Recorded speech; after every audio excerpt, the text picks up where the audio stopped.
ഭർത്ത വീട്ടിൽ നിന്ന് സ്ത്രീധന പീഡനവുമായി ബന്ധപ്പെട്ട പരാതി ഉയർത്തിയ ആ യുവതി തന്നെ നമ്മോടൊപ്പം ചേരുകയാണ്. എങ്ങനെയായിരുന്നു ഈ പ്രശ്നങ്ങളുടെയൊക്കെ തുടക്കം? 11-ാം തീയതി ഏകദേശം ഒരു രാത്രിയോടെയാണ് ഇങ്ങനെ എന്നെ ആൾ ഉപദ്രവിക്കാൻ തുടങ്ങിയത്. ഏകദേശം ഒരു മണിയൊക്കെ അടുത്താണ്. അപ്പോൾ സ്ത്രീധനം കുറഞ്ഞു പോയി എന്നുള്ളൊരു പേരും പറഞ്ഞിട്ടാണ് നമ്മൾ തർക്കം തുടങ്ങുന്നത്. ആൾ ഇതിൽ കൂടുതൽ ഡിസർവ് ചെയ്തിരുന്നു, ഒരു കാറ് ഡിസർവ് ചെയ്തിരുന്നു എന്നുള്ള പേരിലാണ്. അപ്പം ഞാൻ ആ സമയത്തിന് ഇത് മുന്നേ ഇത് ഒരു ക്ലാരിറ്റി കൊടുത്തിട്ടാണ് നമ്മൾ മാരേജ് പ്രൊസീഡ് ചെയ്തത്.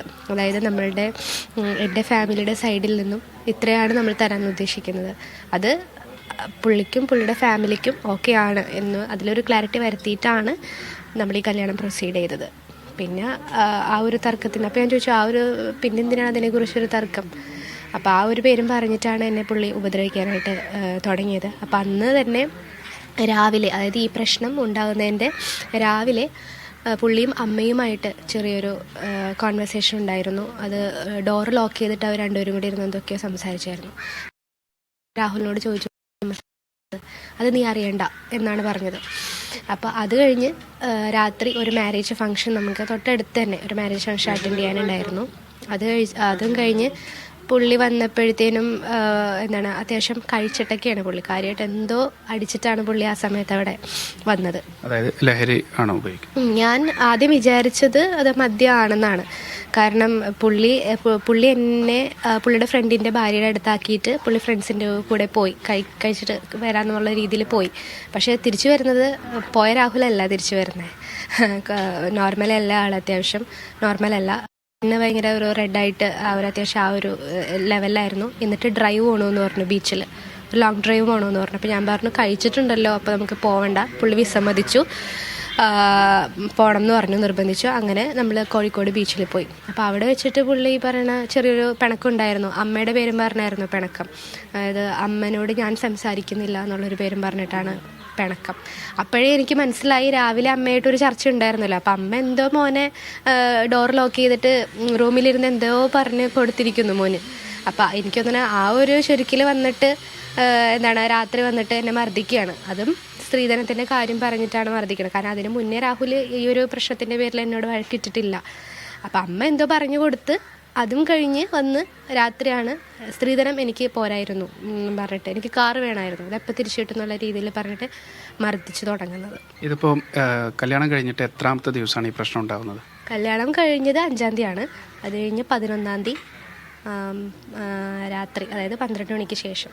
മെയ് 5-ന് കല്യാണം. കല്യാണം ഗുരുവായൂർ ക്ഷേത്രത്തിൽ വെച്ച് കഴിഞ്ഞു. അതിനുശേഷം 11-ാം തീയതിയാണ് ഈ ഇഷ്യൂ ഉണ്ടാകുന്നത്. 11-ാം തീയതിയാണ് ഈ ഇഷ്യൂ ഉണ്ടാകുന്നത്. അപ്പോൾ നേരത്തെ ഈ തീരുമാനിച്ച് ഉറപ്പിച്ച സ്ത്രീധനം പോരാ എന്ന് കൃത്യമായിട്ട് പുള്ളി കൺവേ ചെയ്യുന്നുണ്ടായിരുന്നു. പുള്ളി എന്ത് ഡിസർവ് ചെയ്യുന്നു എന്നാണ് പറഞ്ഞത്? അല്ല, അതായത് പുള്ളി ആ ഒരു സമയത്ത് എന്നോട് പറഞ്ഞത്, അതായത് ഒരു 150 പവനെങ്കിലും വേണം, ഡിസർവ് ചെയ്യുന്നുണ്ടെന്ന രീതിയിലാണ് അമ്മയും മോനും തമ്മിൽ രാഹുൽ അന്ന് എന്നോട് സംസാരിച്ചത്.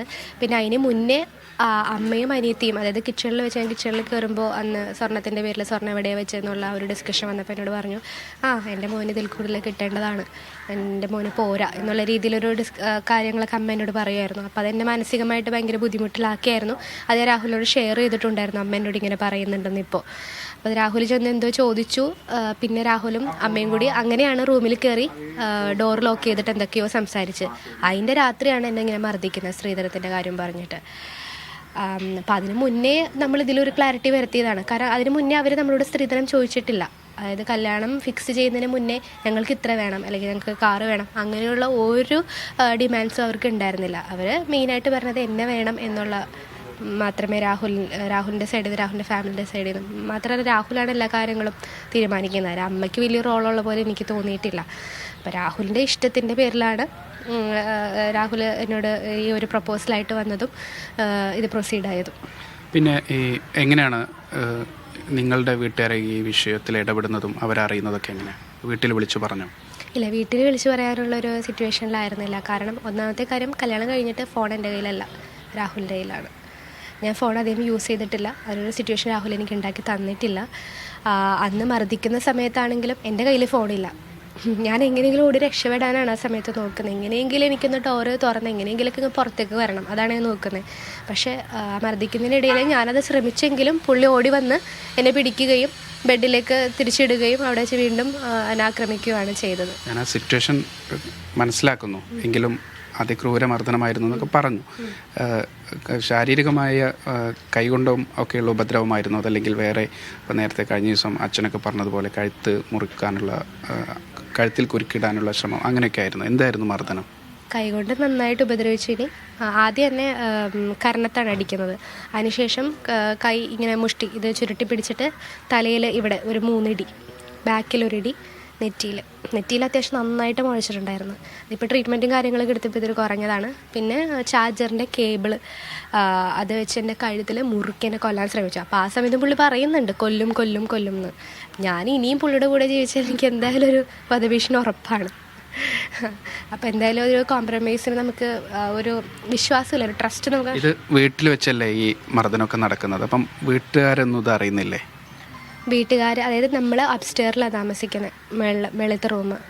അവിടെ ആ വീട്ടിൽ താമസിക്കുന്നത് രാഹുലിൻ്റെ അമ്മ, അനിയത്തി, പെങ്ങൾ, അതായത് ചേച്ചി, പിന്നെ ഫ്രണ്ട് രാജേഷ് ഉണ്ട്. രാജേഷ് ഇടയ്ക്കിടയ്ക്കൊക്കെ വരാറുണ്ട്. അയാൾ ഫുഡും ഈ പറയുന്ന ചില സമയത്ത് ഉറങ്ങാറും അവിടെ തന്നെയാണ്.